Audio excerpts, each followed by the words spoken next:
Hello everyone, स्वागत है आप सभी लोगों का ICA टैली एकेडमी के आज के इस लेक्चर में। तो फ्रेंड, आज हम लोग अकाउंटिंग का एक बहुत ही महत्वपूर्ण टॉपिक और बहुत ही कंफ्यूजिंग टॉपिक जिसका नाम है डेप्रिसिएशंस।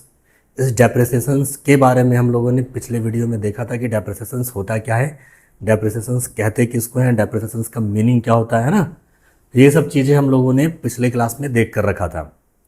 आज हम लोग डेप्रिसिएशंस के ही टॉपिक में एक कदम और आगे बढ़ते हुए आज हम लोग देखने वाले हैं डेप्रिसिएशंस का मेथड।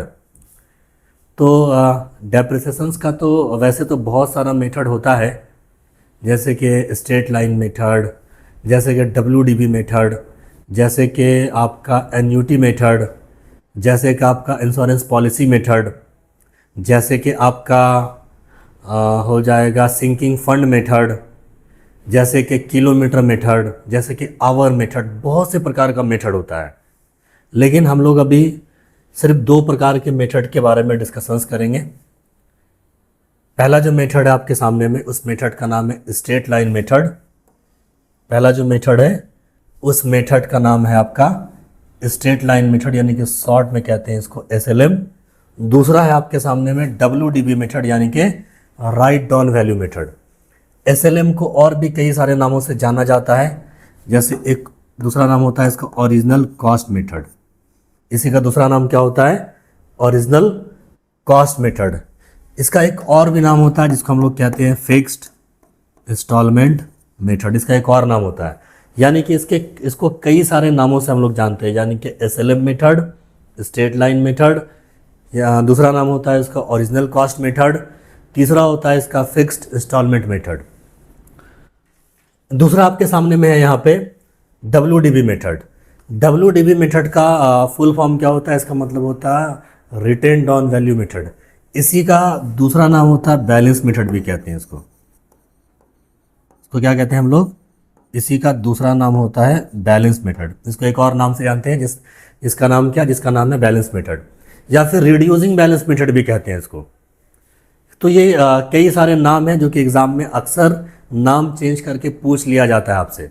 तो ये सारा का सारा आपको नाम ध्यान रखना है। अब सवाल है कि सर स्ट्रेट लाइन मेथड और WDB मेथड में कुछ डिफरेंसेस क्या है? तो इसमें कुछ बेसिक सा डिफरेंसेस है।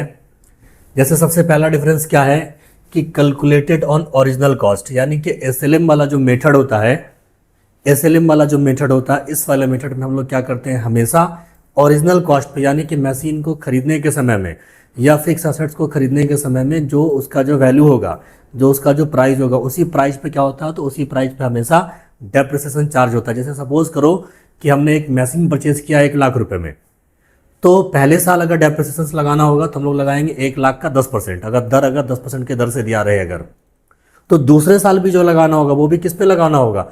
फिर से 1 ही लाख पे लगाना होगा। तीसरा साल भी आएगा तो फिर से 1 ही लाख पे लगाना होगा। यानी कि इस वाले मेथड में क्या होता है? तो कैलकुलेट जो होता है डेप्रिसिएशंस, वो किस पे चार्ज होता है? तो वो चार्ज होता है ओरिजिनल कॉस्ट पे। किस पे होता है चार्ज? तो ये वाला वर्ड आपको ध्यान रखना, किस पे चार्ज होता है? तो हमेशा ये ओरिजिनल कॉस्ट पे या फिर ओरिजिनल वैल्यू पे चार्ज होता है वो। WDB में क्या होता है? WDB का मतलब होता है रिटेन डाउन वैल्यू मेथड, यानी कि इसमें हमेशा जो बैलेंसेस वगैरह जो चार्ज होगा, वो जो क्लोजिंग जो बचेगा। जैसे सपोज करो कि कोई एसेट्स अगर आप ओरिजिनल कॉस्ट वाले मेथड से अगर आप देखो, और अगर आप WDB से अगर देखो, अगर आप किससे देखो? WDB मेथड से देखो, तो इसमें होता क्या कि सपोज करो कि 100 रुपये का एसेट्स हमने परचेज किया और क्वेश्चन में कह रहा है कि डेप्रिसिएशन का जो दर है वो कितना है? 10% है। तो हमको क्या करना पड़ेगा? डेप्रिसिएशन लगाने के समय में क्या करना पड़ेगा? तो ये 100 रुपये का जो एसेट्स है आपका, इस 100 रुपये का निकालना होगा 10% आपको। तो कितना हो जाएगा? ये हो जाएगा 10 रुपया। घटकर कितना बचेगा? तो घटकर बचेगा 90। तो अगले साल अगर डेप्रिसिएशन अगर लगाना होगा तो फिर से क्या करेंगे? फिर से हम लोग लेंगे 100 का ही 10%, यानी कि फिर से लगेगा 10 रुपया डेप्रिसिएशन, यानी कि अगले बार बचेगा ये 80 रुपया। लेकिन WDB में मेथड में क्या होता है? तो जैसे कि सपोज करो कि 100 रुपये का आपका एसेट्स है, इस 100 रुपये के एसेट्स को आपने 10% के दर से अगर यूज़ किया तो पहले साल कितना कम होगा? तो ये 100 का कितना परसेंट? 10%। ये आपका क्या लगेगा? ये आपका लगेगा डेप्रिसिएशन। तो कितना बचेगा? ये बचेगा 90 रुपया। जब सेकंड ईयर आपका आएगा तो सेकंड ईयर में क्या करना होगा, सेकंड ईयर में 90 रुपये का निकालना होगा 10% आपको।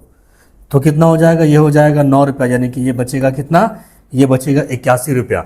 तो अगर आप लोग गौर फरमाएंगे यहाँ पे तो आपको ये समझ में आएगा, आपको ये समझ में आएगा, क्या समझ में आएगा कि ओरिजिनल कॉस्ट वाले मेथड पे हमेशा जो डेप्रिसिएशन जो चार्ज होगा वो किस पे होगा, वो हमेशा चार्ज होगा उसके ओरिजिनल वैल्यू पे। इसी वजह से यहाँ पे आपको कह रहा है कि ये किस पे चार्ज होगा, किस पे कैलकुलेट होगा, तो ये कैलकुलेट होगा ओरिजिनल वाले वैल्यू पे। और इसमें क्या होगा, इसमें जो क्लोजिंग बैलेंस है जो बचकर रहेगा उस पे होगा। जैसा कि आप देखो यहाँ पे पहले साल 100 रुपये पे लगा 10%, तो कितना हो जाएगा, 10 रुपये हो जाएगा, घटकर कितना बचा 90। अब सेकंड ईयर जब आएगा तो सेकंड ईयर में 90 का निकालेंगे कितना परसेंट, 90 का निकालेंगे 10%, तो 90 में से 9 घटेगा तो बचेगा कितना, बचेगा 81 रुपया। तो इस दोनों में क्या होता है, तो इस दोनों में ये डिफरेंसेस वगैरह होता है। और भी कुछ डिफरेंसेस वगैरह आपको दिखेंगे यहाँ पे, जैसे रिमेन्स कांस्टेंट एवरी ईयर, यानी कि हर साल क्या, एवरी ईयर ये कांस्टेंट अमाउंट होता है, यानी कि हर साल आप देखेंगे अगर तो डेप्रिसिएशंस का जो अमाउंट होता है वो हर साल सेम होता है। लेकिन इसमें देखेंगे पहले साल में क्या होगा, पहले साल में 10 रुपया, दूसरे साल में कितना, दूसरे साल में 9 रुपया, अगले साल में फिर 81 का 10%, यानी कि 8 रुपया 10 पैसा। इस तरीके से क्या होता है, इसमें हर साल अमाउंट ऑफ डेप्रिसिएशंस कांस्टेंट होता है, और इसमें क्या होता है, इसमें डिक्लाइंस होता है, इसमें घटता जाता है। जैसे कि आप देखो पहले 10 लगा है, फिर 9 लगा है, फिर 8 रुपया 10 पैसा लगेगा, हर साल क्या होगा, हर साल इसमें क्या होगा, तो डेप्रिसिएशंस का अमाउंट लेस होता जाएगा। तो ये दूसरा अंतर आपको कह रहा है। वैसे तीसरा क्या कह रहा है, तीसरा कह रहा है कि assets value can be reduce to zero या स्क्रैप। इस वाले मेथड में क्या होता है, तो एसेट्स का वैल्यू या तो जीरो हो जाएगा या तो स्क्रैप में, बेसिकली स्क्रैप आएगा, उसका मतलब जीरो हो जाने की संभावनाएं रहती है इस वाले मेथड में। लेकिन इस वाले मेथड में एसेट्स का वैल्यू कभी भी जीरो नहीं आएगा, क्योंकि हर साल एसेट्स पे लग रहा है डेप्रिसिएशन। हर साल क्या हो रहा है, तो हर साल जो डेप्रिसिएशन जो चार्ज हो रहा है वो किस पे लग रहा है, तो एसेट्स के लास्ट वाले वैल्यू पे लग रहा है। इस वजह से यहाँ पे क्या होता है, तो यहाँ पे जीरो नहीं होता। तो ऑब्जेक्टिव बनता है यहाँ पे, कभी कभी ऑब्जेक्टिव में आपसे पूछा जाएगा कि किस वाले मेथड में एसेट्स का जो मूल्य जो होगा वो मूल्य कभी भी जीरो नहीं होगा, तो वो किस वाले मेथड में, तो वो हो जाएगा WDB मेथड में। कुछ बेस्ट सुटेबिलिटी किसमें है, तो lease hold land, patent, furniture. वैसे यहाँ पे मैशनरी, व्हीकल्स, टेक्नोलॉजी, इन सब चीज़ों पे क्या करते हैं हम, तो WDB लगाते हैं। और इस पे क्या लगाते हैं, इस पे लगाते हैं हम लोग SLM।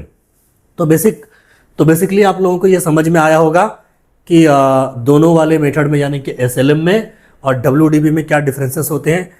और इसका मैंने एक प्रैक्टिकल क्वेश्चन भी आपको करके दिखाया कि किस किस तरीके से इसमें प्रैक्टिकल होता है। तो आई थिंक कि लेक्चर आपको पसंद आया होगा।